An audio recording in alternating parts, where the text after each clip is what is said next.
அப்பா தாத்தா அவங்கலாம் என்ன செய்வாங்கன்னா பீடி சிகரெட்லாம் குடிப்பாங்க. அது வந்து பெரியவங்க வந்து வயசானவங்க தான் நம்ம பார்த்துருக்கோம். இப்ப இளம் பருவத்துல இந்த டீனேஜ்ல இது அதிகமாயிடுச்சு, இந்த செயல்பாடுகள் வந்து அதிகமாயிடுச்சு.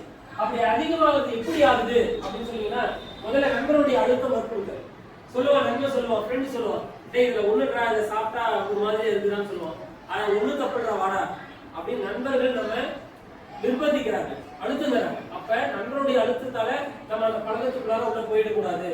நல்ல நண்பன் யாரு அப்படின்னு சொன்னா, செய்யக்கூடிய தவறை சுட்டி காட்டணும், அதே சமயத்துல அவன் நம்மளை நல்வழிப்படுத்தக்கூடிய நண்பனை நம்ம தேர்ந்தெடுக்கணும். அப்ப நண்பர்களை தேர்ந்தெடுப்பது தான் ரொம்ப முக்கியம். அதுதான் டீனேஜ் பருவத்தில் இதை சொல்றாங்க. நண்பர்கள் தான் நம்மளுடைய அடுத்த பாதையை நிர்ணயிக்கக்கூடிய காரணங்களா இருக்கிறாங்க. அவங்களுடைய வற்புறுத்தல், அவங்களுடைய அழுத்தம். அடுத்தது ஆர்வம். என்ன ஆர்வம்? சரி அது என்னதான் இருக்குது, அவன் சாப்பிட்டான்னு சொன்னானே, அது சாப்பிடறாங்களே, அது என்னதான் இருந்துட்டு போகுது, நம்ம டேஸ்ட் பண்ணி பார்க்கலாமே அப்படின்ற ஆர்வம் தான் நம்முடைய அந்த பழக்கத்திற்கு அடிமையாக வைக்குது அப்படின்னு சொல்லி சொல்றாங்க. அடுத்தது இது எங்க பாதிக்குதுன்னு பாத்தீங்கன்னா, கல்வி மற்றும் விளையாட்டின் தோல்வியை தருவது. இதனால என்ன ஆகுது, கல்வியில படிக்க முடியல, உட்கார்ந்து ஒரு இடத்துல நம்மளால படிக்க முடியல, அந்த சிந்தனைக்குள்ளார உள்ள மூழ்கிடுறாங்க. அது மட்டும் இல்ல, நமக்கு படிப்பு மட்டும் எனக்கு வரல சார், நான் ஸ்போர்ட்ஸ் நல்லா இருக்கும் அப்படின்னு சொன்னா, ஸ்போர்ட்ஸ்ல ஊட்டச்சத்து நிறைந்த உணவுகளை நம்ம சாப்பிடணும். ஆமா தானே? ஆமா தானே? அப்ப ஊட்டச்சத்து நிறைந்த உணவை சாப்பிடறதை விட்டுட்டு சின்ன சின்ன சந்தோஷத்துக்காக, மன ஆசைக்காக சாப்பிட்டேன்னு சொன்னா மறுநாள் காலையில போயிட்டு ஓட முடியுது, அவங்களுக்கு விளையாட முடியுது. அப்ப கல்வியும் பாதிக்குது, விளையாட்டும் பாதிக்குது. மூன்றாவது அடுத்தது பாத்தீங்கன்னா குடும்பத்திற்கு சார்பு. என்ன செய்யறாங்க, நம்ம வீட்டிலே பார்ப்போம்.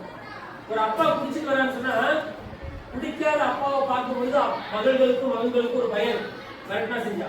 குடிச்சிட்டு வந்தாலே மகன்களுக்கு என்ன ஆயிடுதுன்னா, அப்பா குடிச்சிட்டு வராது, அப்பா குடிக்கிறாரு, சாதாரண மதிப்பு குறைஞ்சிருக்கு. இந்த குடும்பத்துக்குள்ள மிகப்பெரிய தாக்கம். எல்லாருமே சேர்ந்து என்ன செஞ்சுட்டாங்கன்னா, இவங்க போதை பழக்கத்துல அடிவே இருக்கிறாங்க அப்படின்ற ஒரு சூழ்நிலையை தள்ளப்படுது. நாளைக்கு இது எங்கெங்கெல்லாம் பாதிக்குது அப்படின்னா, ஒரு கல்யாணம் பண்ணணும், தன்னுடைய மகனுக்கு கல்யாணம் பண்ணாங்க, அப்பா என்ன பண்றாரு, அவர் எல்லா நாளும் ட்ரிங்க்ஸ் போதை பழக்கத்துக்கு அடிபடணும்னு சொன்னா நம்முடைய வாழ்க்கையும் அதனால பாதிக்குது. குடும்பத்துடைய சூழல் பாருங்க, கடைசி வரைக்கும் நம்முடைய பயணம் முடிகிற வரைக்கும் அதனுடைய பாதிப்பு இருந்துகிட்டே தான் இருக்கு. அதுக்கு விழிப்புணர்வு இல்லை. இது என்னன்னா, நிறைய கிராமப்புறங்கள்ல இது போய் முழுசா சேர்றது, விளைவுகள் சேர்றது ஒன்றும் இல்லை. நான் கூட சொன்னேன், ஒரு கதை கூட நான் சொன்னது, நீங்க வீட்டுக்கு போயிட்டு கூட பீடி குடிக்கிறதுனால நம்ம சயின்ஸ் எக்ஸ்பிரிமெண்ட் செஞ்சிருக்கோம் இல்லையா, ஒரு சிகரெட்டை ஒரு வாட்டர் கேன் இல்லையா, வாட்டர் கேன்ல ஒரு வாட்டர் போட்டு ஒரு சிகரெட்டை வச்சு மூடி உள்ள பஞ்சு வச்சு வாட்டர் கேன்ல கொஞ்ச நேரம் அந்த வாட்டர் கேன் அழுத்தி அழுத்தி பாரு, என்ன ஆகுனா உள்ள போக போகும் வாட்டர் கேன்ல. அந்த பஞ்சு வித்தின் 5 மினிட்ஸ்க்குள்ளார செம்மண் கலரா மாறிடும். வெள்ளையா அந்த அழகான பஞ்சு எப்படி மாறிடுது, செம்மண் கலரா மாறிடுது. அப்ப அப்பாவோ அண்ணாவோ சிகரெட் குடிக்கிறாங்க, பீடி குடிக்கிறாங்க அப்படின்னா அவங்களுடைய நுரையீரலும் பஞ்சு போன்ற நுரையீரலும் என்ன ஆகுது, ஒரு 5 நிமிஷத்துக்கு ஒரு சிகரெட்டுக்கு அப்படின்னா இவ்வளவு நாள் குடிச்சிருக்காங்க பீடி சிகரெட், அப்ப அவங்களுடைய இதயம் அவங்களுடைய நுரையீரல் எப்படி இருக்கும் அப்படின்றத ஒரு மகள் போயிட்டு செஞ்சு காட்டணும்னே அந்த அப்பா அம்மா விட்டுட்டாங்க. சரி, அந்த அப்பா விட்டுறாரு.